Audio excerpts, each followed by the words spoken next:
Welcome to MRE Uncut, where we'll give you real and practical insights into the real estate scene in Melbourne. We'll discuss what's happening in the industry, all backed by MRE's history of over 30 years in the game. With that said, let's jump into this week's episode of MRE Uncut. Hi, my name's Steve Fitzsimon from MRE. Welcome to another version of MRE Uncut. Today I'm joined by one of our business development managers, Memphis Middleton. Hi, Steve. How are you? Thanks for having me. You're always welcome, Memphis. Today we want to talk about a subject which has ebbed and flowed in its popularity over recent times, but it's going to get impacted by some new legislation on the 1st of January 2025, so in not too distant future, Airbnb. Yeah, so obviously from 1st of January 2025, there is that 7.5 levy that is now added on all Airbnb bookings. That's it. Which, will pose significant risks for owners who may be struggling already this side of Christmas and things like that. Yeah, like this is the peak season for, summer use of Airbnbs in the Melbourne CBD, and it's holiday season. Mm-hmm. People are using Airbnbs more than ever, but the journey there is it's another $15 if it's $200 a night. It's another $21 if it's $300 a night. That's a little bit of money that you're looking Especially when at. there's hotels and things like that you can find on a budget if you are just looking for a short-term rental. Yeah. But obviously long-term rentals, that does add up. $220 or $215 a night. Yeah. Becomes quite expensive. And it's a competitive marketplace. Like already we're seeing clients that have given it a shot, and then there's other clients who are having great success with it. They're becoming experts. And so people that enter the market are not experts. They're dealing with other operators that are more expert with more reviews and all the rest of it. And essentially is becoming a difficult area to be in. In your role as BDM, are you seeing more clients reaching out to you at the moment in relation to Airbnbs? Definitely we are. We are finding that a lot of owners are tiptoeing around the fact of obviously incurring that levy, but they also are wanting more longevity and stability next year as well. Gotcha. Now, just lately, I have just had a takeover from a short stay provider, which was my client is overseas, so it was quite easy for him to run. However, he did find that throughout running it, he was micromanaging them a little bit, following up on things, not finding out whether the place was booked. There was a lot of vacancy, and then now we've switched to long term. It was leased within 1.5 weeks, and renters are all happy for next year. Yeah, so he's set and forget now, whereas previously he was doing work even though he had a managing agent running it. And then the managing agent fees now, they're hovering at around 20-25% in that type of thing. And that's a huge dent in your income. I'm just trying to do the maths. What did you get for that property? That was a 220 furnished. We leased that for $800 per week. So 2-bed, 2-bath, no car, furnished, $800 a week in inner Melbourne. Yes, inner city. Yeah, and then so you're looking at a consistent return after fees of a bit over $100 a night, as opposed to probably leasing that out for, I don't know what they'd go for, it'd probably be $150 a night. Probably to $200, yeah. And so you'd need to have at least effectively 5 nights a week after you've got your bookings and your management fee taken off it to get the same type of return. Even including cleaning and things like that. Obviously, linen is changed quite frequently as well. That's the other thing. Like you're going to be billing the tenants for the cleaning, but the work still needs to happen. And on the flip side to that, you're sitting there and you're like, I don't need to worry about any of that with the long term. So you're getting that type of thing. Now I've heard great stories of Airbnb in certain locations where they've just been smashing it, getting huge rents, working really well. I think the journey there are locations that work. Always a location that works. And obviously it is very seasonal as well. That's true. Yeah. So, inner CBD is obviously really hot for Airbnb around tennis and, grand final, things like that. Yeah. Spring racing, all of that. And, obviously your tiny homes or your more luxury destinations out in your Dalesford or your Castlemaine, they work really well. Long weekends. Because again, it's a destination. It's somewhere, you can go and unwind for a couple of days and not hurt the budget too much. Yeah, I get you. The challenge, this 7.5%, it's going to be it's just another challenge. You know what I mean? Like that's the way I look at it. It's another challenge. If your property is sort of hitting the pass mark but not performing, it's going to be hard to continue to do the same thing next year. Of course. The market's getting tighter and tighter. You know, people are wanting stability and also renters especially are wanting that, you know, comfortable price point that they're going to be paying rather than, you know, outreaching. Yeah, it's a challenge. And the market is like if you look at it historically, it was a market that was really in its infancy. You know, the people who were early adopters of Airbnb became the experts in it and had great the super host, that's right.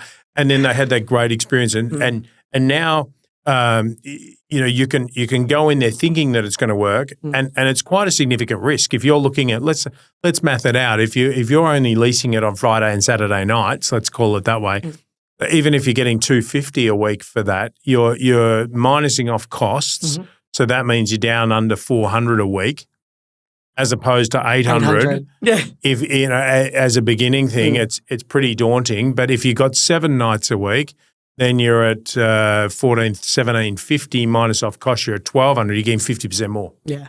So part and parcel. Yeah, it's risk and reward as are most things in life. And the main thing, the hardest thing as well with Airbnb is, you know, the wear and tear on properties as well. Like you just said, they're using it on a weekend. Yeah. 4 boys on a weekend, having a big bucks party. Yeah, or coming down to watch the rugby or going up to watch the footy or something like that, or going out to a festival or a concert. You know, you can imagine that you're going to have a few chaotic nights. It's always interesting when you go down to Spencer Street or what do they call it now? It's not Spencer Street. It's South Wharf. Southern Cross Station. Okay, we don't get the train too much. But Southern Cross train station. But if you go down there on a Friday night, I love seeing all of the balloons. You know how they hold the balloons, you know, ready to go into the apartment for the hens night or the whatever it is that's going on, where they've hired the Airbnb and come down from Geelong or Bendigo and you've got to just pick up that key. Yeah. They're all hunting around for a key safe somewhere stuck onto a bush out the front of some block of flats. So there's some bits there that create a challenge, and then that's part of it. Like you don't really know who's leasing the property. Is that under their parents' Airbnb account? Oh, you have no idea. Do the parents think they're going down there with a girlfriend or a boyfriend for the weekend? You don't know what's going on. No idea. You just can't screen them, and obviously, look, you do have to put your ID and everything forward. But again, who knows if it's true and correct? Yeah. You never know. Yeah. Well, there's been enough questions or, you know, being asked or disasters that have taken place that are creating lockbox going missing, things like that. Not fun. Not fun. You had a client that were having some difficulty recently. Yes, just recently. You know, a lockbox did go missing, and there were some squatters in there. And the building manager, the lockbox, or they've opened the lockbox somehow. Obviously, got the details and then cancelled the booking very niftily. Like probably 20 minutes after they'd received the details. After they'd received the details, cancelled the booking, death in the family, and then was squatting in the property for about 2 weeks. Wow. Yeah, building manager alerted owner. Airbnb, great. Wow, that's not great, is it? Yeah, no. And again, you know, a renovation not renovation, but, you know, refurbishment of furniture and things like that, because damages were incurred, which again. And then I wonder, I don't know the ins and outs in terms of the insurances and so forth, but I don't know if they've cancelled their booking, whether or not it's covered. If it's still covered, yeah. Question of food for thought. I haven't actually asked those questions, but I will, yeah. You know, like that's a bit scary. The way I look at it is that I think there's a place for Airbnb and a place for the Airbnb investment. I'm less inclined to give it a crack. Yeah, definitely not. I've had a lot of feedback about vacancy. I don't know how Airbnb providers prioritise one apartment over the other. Exactly. Do you know what I mean? That's like if you've got 3 in a building and you get a booking on one because you've got a who gets pushes, it? Yeah, who pushes which one forward? These are the bits that I don't sort of grasp, you know, entirely. And obviously, sorry to cut in there, if there is quite a few in that building as well, obviously the consumer is looking for the cheapest price. So next year, what's going to happen? How are you going to differentiate between all of them as they're, similar style properties, but again. And if one client of in the same building. Sorry. If one client of an Airbnb operator says, I don't care, put it up at 180 and you've got yours traditionally at 200, then they're going to lease their 180 all the time and yours is going to sit there all the time. So there's a lot of that. And then the final one that concerns me, because this has always been something sort of bit of a bugbear of mine, the operators of those Airbnb, they have, no regulation. Yeah, no, but again, is there somewhere where they all work together? Is there an office space or is it all working from home and things like that? Like you said, regulations, you just don't know what their push is for you. Yeah. What's their what is it? Yeah, so essentially you've got, risk versus reward. It may work.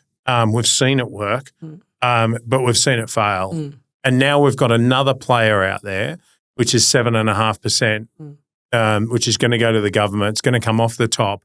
When you say that you want to get $100 a night or $150 a night, Airbnb is just going to put that on top, just like they do the cleaning, just like all of the extra service costs that go above it. And then they're going to have a final total bill. And is that going to drive greater vacancy than this year? And what does that mean for you in terms of an investment return when all things are considered? Yeah.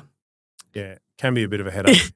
Looks like it's going to be. Yeah. It's also everyone's situation is completely different as well. Yeah. So it's based on what they are wanting to do. Play it the way you want to. Yeah. Okay, so if you've got a property, you said that you've taken over one recently. What does an owner have to do if they're like, I've had enough of my Airbnb, I want to take it and change it to a furnished long-term property? What should they do? Give us a call, obviously. Yeah, so they give you a call. Yeah. Where do they go from there? What do we do next? Now, obviously, we'd definitely recommend leaving all of your furniture in if you are in a really good area that is, better suited for a furnished option. Yeah, so obviously, demand. Inner city properties, things like that. We keep your furniture in. The only thing we realistically need for an owner to do other than sign the documents is just to remove linen and all your crockery and cutlery. So a lot of owners do have it as, fully serviced. Yeah, fully serviced. And you don't need everything in a furnished apartment. Not for us. That's the only difference. And then let's say it's vacant and you had a set up and then you're like, I've had enough and I want out. If they change it over, what sort of time frame are you leasing properties in at the moment? Oh, like I said, that one I just did recently at 11 Bale Circuit. That honestly was online for about 1.5 weeks from going from short stay to us for long term. Very quick turnaround. Problem solved. A lot of the times as well, Airbnb clients do have professional photos and things like that. Okay. So it's not too hard for us to work with the client in putting the advertisement online, even though they do still have some bookings.